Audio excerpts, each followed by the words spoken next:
Hello and welcome दोस्तों to प्रयोग IAS. So I hope आपने प्रीवियस जो मेरे सेशंस हैं जीएस 1 के मेंस पीवाईक्यू डिस्कशन में आपने वो सारे वीडियोस देख लिए होंगे एंड आपको ये चीज क्लियर हो गई होगी कि यूपीएससी का डिमांड क्या है आप लोगों से कि जब भी आप कोई भी आंसर लिखें तो उसके अंदर किस हिसाब का कंटेंट होना चाहिए। आप 7 से 8 मिनट के अंदर वो क्वालिटी कंटेंट को ब्रेनस्टॉर्म करके कैसे अपने पेपर के अंदर उतारें एंड कैसे आप अपने मार्क्स को मैक्सिमाइज कर सकते हैं। तो हमारे सेशंस का यही उद्देश्य है। ओके, सो ये जो सेशंस के जो पीडीएफ्स हैं that I will be uploading in this particular channel in Telegram that is history by Veer Pratap Singh. आप इस कोड को स्कैन करके वहां पर जा सकते हैं और वहां से पीडीएफ कलेक्ट कर सकते हैं। आज भी साथियों हम बात करने वाले हैं 2013 के एक बहुत ही इंपॉर्टेंट पीवाईक्यू के बारे में जिसके ऊपर आगे आने वाले समय में यूपीएससी ने सवाल पूछे हैं। Now this question it is in association with world history and यहाँ पर अमेरिकन रेवोल्यूशन के बारे में बात करी जा रही है।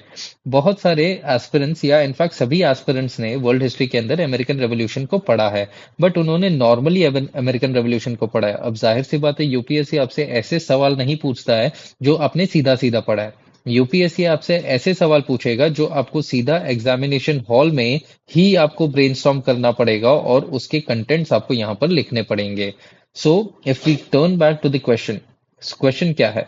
American revolution was an economic revolt against mercantilism. Substantiate. अब साथियों ये जो सवाल है सबसे पहले हमें ये समझना पड़ेगा कि what is this question all about. Okay, what type of question it is. So अब ये जो क्वेश्चन है ये एक स्टेटमेंट बेस्ड क्वेश्चन है। अब स्टेटमेंट है जैसे for example if I am giving you a statement that India India is going to become a developed country. Substantiate. ठीक है, ऐसा करके अब मैंने आपको एक स्टेटमेंट दे दिया तो आपको कहीं ना कहीं इस पर्टिकुलर स्टेटमेंट को प्रूव दैट करना होता है। ठीक है, प्रूव दैट करना होता है। Although I am not telling कि 100% इसको प्रूव दैट करना है, थोड़े बहुत ऑपोजिट फैक्टर्स आएंगे बट जनरली आपको स्टेटमेंट के लाइन ऑफ थिंकिंग के अंदर ही जाना है, जो स्टेटमेंट का डिमांड है उसके ऊपर ही जाना है। Okay, so coming back to it, यहाँ पर जब मैं लाइन ऑफ थिंकिंग की बात करता हूं तो सब्सटैंशिएट मतलब यही हो जाता है कि भाई हमने तुम्हें ये एक स्टेटमेंट दिया है और इस स्टेटमेंट के ऊपर ही आपको बातें करनी है कि कैसे अमेरिकन रेवोल्यूशन वो एक इकोनॉमिक रिवॉल्ट था जो मर्केंटलिज्म की वजह से उभर के आया। सो इस चीज के ऊपर आप बात करिए, इधर उधर मत घुमाइए। So that should be the line of thinking whenever a statement question is given और ये वाला क्वेश्चन इसी हिसाब के है। नाउ अगर हम इस क्वेश्चन को डाइसेक्ट करें साथियों तो इसका स्ट्रक्चर क्या होना चाहिए। अब स्टार्टिंग के एक एक मिनट के अंदर ही आपका स्ट्रक्चर बन जाना चाहिए कि भाई सबसे पहले इंट्रोडक्शन के अंदर हमने क्या लिखना है, अमेरिकन रेवोल्यूशन के बारे में लिखना है। देन इसके अंदर क्या बोला गया, एक तो वो इकोनॉमिक रिवोल्ट है और दूसरा मर्केंटलिज्म है। अब मर्केंटलिज्म है तो मैंने आपको डायरेक्टली पहले भी मेरे सेशंस में बताया कि आपको क्वेश्चन के हिसाब से ही लिखना है। सो एक यहाँ पर आप एक इनडायरेक्ट टॉपिक, ठीक है, यहाँ पर डायरेक्ट क्या है कि भाई इकोनॉमिक रिवोल्ट अगेंस्ट मर्केंटलिज्म, तो इसके ऊपर तो अपने को पूरा ही लिखना है। बट इनडायरेक्टली जो पूछा गया है वो है मर्केंटलिज्म के फीचर्स। तो अगर आप फीचर्स ऑफ मर्केंटलिज्म लिख रहे हैं so that is a added brownie and then आप डायरेक्ट डिमांड को एड्रेस करेंगे कि भाई वो कैसे इकोनॉमिक रिवोल्ट रहा है। इकोनॉमिक रिवोल्ट, सो यहाँ पर आप अलग अलग उसके पॉइंट्स लिखेंगे। So this is going to be the whole structure और ये स्ट्रक्चर साथियों आपका बन जाना चाहिए एंड फाइनली इसका कंक्लूजन होगा। ओके, अब यहाँ पर मार्क्स के ऊपर मत जाइए, उस जमाने में 2013 में मार्क्स अलग थे। ये मैंने सवाल अभी बनाया तो ये आज के पैटर्न के हिसाब से मार्क्स है, so please do not go on the marks. Okay, अगर ये 15 मार्क का होगा तो आपका 3 पेज हो जाएगा। अब 3 पेज के हिसाब से आपको उतना कंटेंट रिफॉर्म करना होता है एंड अगर 10 मार्कर का है तो 2 पेज है तो उसी हिसाब से आपको कंटेंट रिफॉर्म करना है।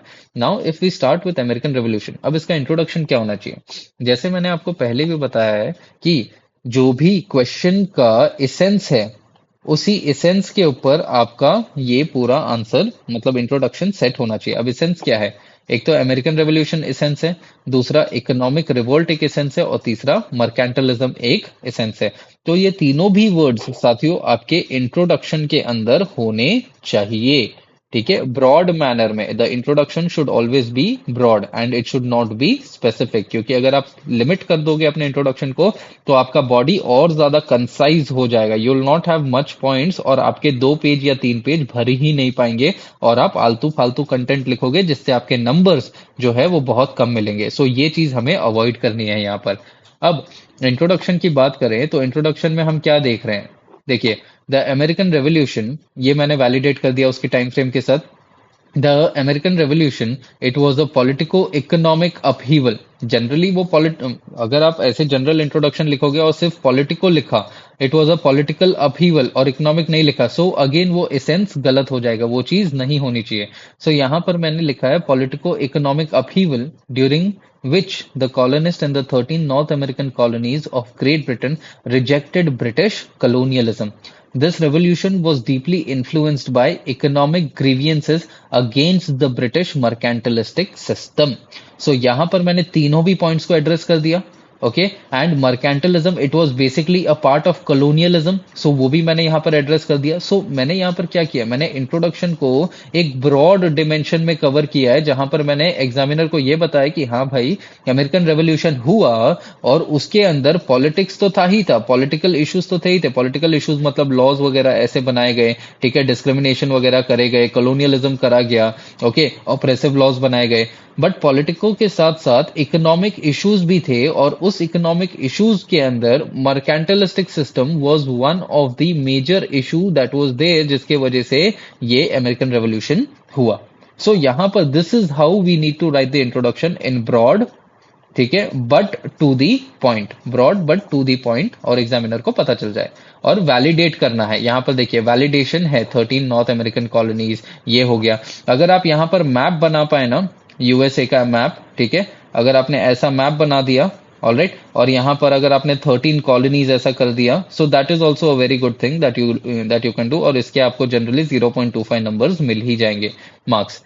एंड अब ये देखिए, नाउ जैसे मैंने आपको पहले बताया कि हमें इंट्रोडक्शन के बाद हमें क्या करना है, थोड़ा मर्केंटलिज्म के बारे में फीचर्स लिख देने हैं। अब सीधा अगर आप इंट्रोडक्शन के बाद अगर आप इकोनॉमिक रिवोल्ट अगेंस्ट मर्केंटलिज्म लिखेंगे, तो वो कहीं ना कहीं it will be somewhere in a break of chronology of the question, ठीक है। सबसे पहले एग्जामिनर को ये तो बताना है ना कि भाई मर्केंटलिज्म क्या है।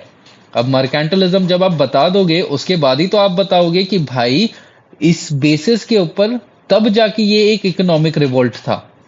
सबसे पहले उसको बताओ तो सही, उसको स्टार्टर तो सर्व करो। When we are talking about mercantilism, mercantilism का बेसिक फीचर क्या था? One basic feature of mercantilism was that ये बोलता था कि भाई जो यूके है ना, यूके इज द मेन, ठीक है, मतलब कॉलोनियलिज्म के अंदर जो होम कंट्री है that is going to be the main entity, और जो कॉलोनीज हैं, इंडिया, चाइना, यूएसए, ये सब जो कॉलोनीज हैं, ये सिर्फ बने हुए हैं सर्व करने के लिए to the main entity that is the UK. जो भी बेनिफिट होने हैं वो यूके के ही होने हैं। तो यहां पर इस आइडियोलॉजी से क्या बोला गया कि जो भी रिसोर्सेज इन कॉलोनीज से निकल रहे हैं, उसका उसका एक्चुअल हकदार कौन है, या उसका एक्चुअल जो पर्सनालिटी है, मतलब उसका जो एक्चुअल बेनिफिट्स जो रीप करेगा, that is going to be the United Kingdom, that is the main entity. अब साथियों please forgive the map here, this is a wrong map that by mistake I used it here, but just let go of this. We know that the Indian map, we are very much well aware.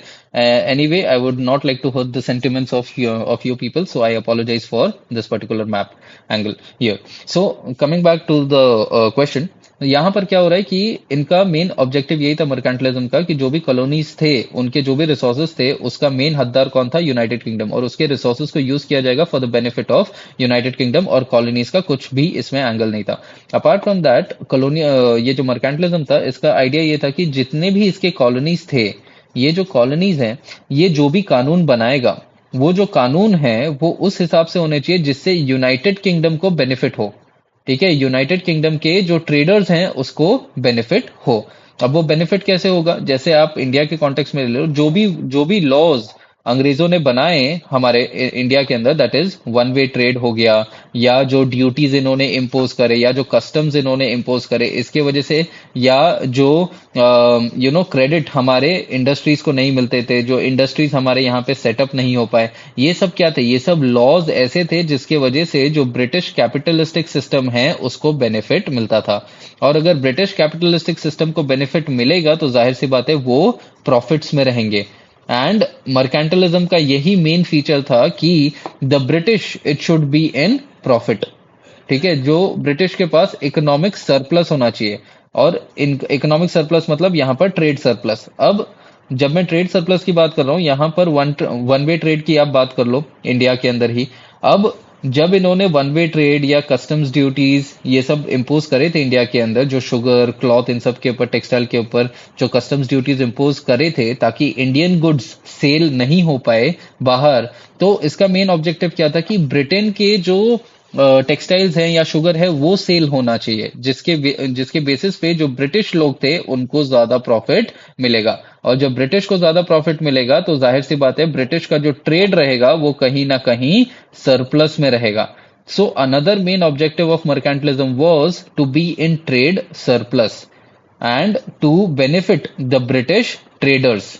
ठीक है, British traders को benefit किया जाए और जो दूसरे colonies हैं वो कॉलोनीज के जो लोकल्स हैं उनको ट्रेड करने का अपॉर्चुनिटी नहीं दिया जाए या उनको प्रॉफिट करने का अपॉर्चुनिटी नहीं दिया जाए। So this was the whole of the idea of the mercantilism. अब यहां पर मैंने इसके फीचर्स भी लिखे हैं, इसको अपने अगर गो थ्रू करेंगे तो यहां पर आप देखिए, अकॉर्डिंग टू मर्केंटलिज्म क्या है कि colonies existed merely to serve the mother country, जैसे मैंने बोला। It was based on the idea that government should regulate the economy at home and colonies so as to increase the nation's power। अब nation's power मतलब home country का power को बढ़ाने के लिए जो भी कानून बनाने पड़े वो आपको बनाने चाहिए यूके को। And the main aim was to achieve a positive balance of trade with more importance given to exports। तो मतलब ट्रेड सरप्लस की बात करी जा रही है। और अब ये ट्रेड सरप्लस कैसे होगा? Because they will impose such policies जिसके वजह से सिर्फ ब्रिटिश के जो ट्रेडर्स हैं उनको बेनिफिट मिलेगा एंड जो लोकल ट्रेडर्स हैं उनको बेनिफिट नहीं मिलेगा। सो ये उनका मेन एम था। Under mercantilism British focused on placing trade barriers on colonies and to establish a monopoly of British companies. ये अब आपको समझ ही चुका है। The objective was to harm the trade of other nations and benefit only the British. Mercantilistic believed that colonies existed for the benefit of imperial center and not the colonies of the colonial and not the colonies and settlers। मतलब वही मैंने बताया कि ये जो है mother country को ही benefit होना चाहिए एंड लोकल्स को बेनिफिट या लोकल कॉलोनीज को बेनिफिट नहीं होना चाहिए। That was the idea of mercantilism. Apart from that मैंने ये भी बताया कि जो भी रॉ मटेरियल्स एंड गुड्स रहेंगे कॉलोनीज के अंदर वो क्या, उसका मेन हकदार कौन रहेगा? Home countries. सो यहां से एक्सट्रैक्ट करके उसको कहाँ भेज दिया जाएगा? होम कंट्रीज के अंदर, जहां से और ये जो भेजा जाएगा ये एट द लो कॉस्ट है, very very very low cost. ठीक है, लो प्राइसेस के ऊपर। एंड यहां से ये क्या करेंगे? ब्रिटिश ट्रेडर्स इन्हीं गुड्स को ये दूसरे कॉलोनीज के अंदर बेचेंगे at a very high price. ठीक है, तो जो सामान इन्होंने मान लो 1 रुपए में लिया वो ये दूसरे कॉलोनीज के अंदर बेच रहे हैं 10 रुपए में, तो बेसिकली 9 रुपए का प्रॉफिट ये कर रहे हैं। और इसी 9 रुपए की वजह से क्या हो जाएगा? इनके पास ट्रेड सरप्लस हो जाएगा, जिसका मर्केंटलिज्म का मेन ऑब्जेक्टिव था। सो this is the all thing about mercantilism. ये आपका रेडीमेड कंटेंट है साथियों, जिसको आप एग्जामिनेशन के अंदर यूज कर सकते हो। नाउ अब coming to the main direct demand कि अमेरिकन रेवोल्यूशन ये कैसे एक इकोनॉमिक रिवोल्ट था अगेंस्ट मर्केंटलिज्म। अब ये मर्केंटलिज्म हमने समझ लिया, इसके अंदर हमें ये पता है कि भाई अंग्रेज जो है अलग अलग पॉलिसीज क्रिएट करेंगे जिससे सिर्फ British traders and British capitalistic system को बहुत ज्यादा बेनिफिट मिलेगा। अब वही पॉलिसीज के बेसिस के ऊपर जो लोकल अमेरिकन थे उन्होंने क्या किया? उनके अंदर बहुत ज्यादा टेंशन, उनके अंदर बहुत ज्यादा गुस्सा भरा पड़ा रह गया एंड फाइनली यही जो गुस्सा है ये आगे चल के उभर के निकलने वाला था ऑन द ब्रिटिशर्स। सो ये जो पॉलिसीज थे ये इकोनॉमिक लेवल पे बनाए गए थे। अब ऐसे कौन से इकोनॉमिक पॉलिसीज थे जिसकी वजह से लोकल अमेरिकन का गुस्सा बढ़ गया? सबसे पहले तो नेविगेशन एक्ट था, जिसको इस हिसाब से लागू किया गया था कि जो अमेरिका है उसके जो भी कोस्टल एरियाज है यहाँ पर जो भी गुड्स ट्रेड होंगे वो ब्रिटिश शिप्स में ही होंगे या वो ब्रिटिश ट्रेडर्स के थ्रू ही होंगे। अब ताकि ये जो ब्रिटिश ट्रेडर्स हैं बीच में ये इनका कमीशन या ये इनका प्रॉफिट जो है वो निकाल पाए। And because of that it was another source for taking revenues or increasing the revenues for the British। ठीक है, and exploit the local Americans और local trade perspectives या local business opportunities कम हो गए, जिसके वजह से अमेरिकन को गुस्सा आने लग गया। सेकेंडली करेंसी एक्ट लाया गया बाय द ब्रिटिशर्स, जिसके अंदर ये बोला गया था कि भाई पेपर मनी जो था उसके वजह से लोकल्स बहुत ज्यादा बेनिफिट हो रहे थे, तो इसके वजह से पेपर मनी को हर एक जगह पर हम यूज नहीं करेंगे, सिर्फ लिमिटेड जगहों पर ही यूज करेंगे, क्योंकि यहाँ पर जो लोकल्स हैं वो पेपर मनी प्रिंट वगैरह कर रहे थे, जिसके वजह से it was very much difficult to track. ठीक है, तो मतलब there were various issues with the currency system. Apart from that sugar act, अब लोकली यूएसए के अंदर शुगर्स बनाए जाते थे, एंड ये शुगर के ऊपर अंग्रेजों ने क्या कर दिया, इन्होंने ड्यूटीज लगाना शुरू किया, ताकि जो यूएसए के लोकल लोग हैं वो उनके जो प्रोड्यूस्ड शुगर हैं उसके ऊपर बहुत ज्यादा प्राइस बढ़ जाए। मतलब इनका एक ओरिजिनल प्राइस रहा होगा, इसके ऊपर प्लस कस्टम ड्यूटीज लगाए गए, जिसके वजह से फाइनल मार्केट प्राइस आ गया। अब ये मार्केट प्राइस इतना ज्यादा हाई था जिसके बेसिस पे ये एक्सपोर्ट भी अगर करते हैं तो भी दूसरे देश इनको नहीं खरीद पाते। दैट इज वाई क्या किया गया कि, एंड ये जो चीज था, ये जो ड्यूटीज लगाए गए, again it was for the benefit of the Britishers, ताकि ये एक एक्स्ट्रा रेवेन्यू एक्सट्रैक्ट कर सकें जो लोकल अमेरिकन हैं उनके पास से।